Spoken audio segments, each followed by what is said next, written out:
ભાવનગરના મહુવામાં રેસનિંગનું મીઠું ફેંકી દેવામાં આવ્યું છે। ભાવનગરથી હાલ મહત્વના સમાચાર સામે આવ્યા છે, જ્યાં રેસનિંગનું મીઠું ફેંકી દેવામાં આવ્યું હોવાની ઘટના પ્રકાશમાં આવે છે। તો ભાવનગરમાં સસ્તા અનાજની દુકાનનું મીઠું જાહેરમાં ફેંકી દેવામાં આવ્યું છે। કબ્રસ્તાનમાં મીઠું અજાણ્યા શખ્સ દ્વારા ફેંકાયું છે। 10 થેલા જેટલું મીઠું જાહેરમાં ફેંકી દેવામાં આવ્યું છે।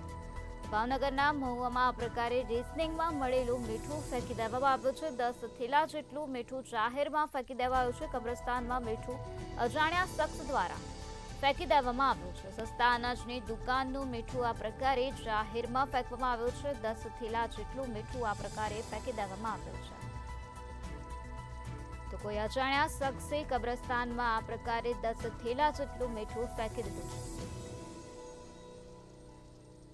તો રેસનિંગનું મીઠું આ પ્રકારે ફેંકી દેવામાં આવ્યું છે। ભાવનગરના મહુવામાં આ પ્રકારે સસ્તા અનાજની દુકાનનું મીઠું જાહેરમાં ફેંકેલું જોવા મળી રહ્યું છે। 10 થેલા જેટલું આ મીઠું ફેંકી દેવામાં આવ્યું છે।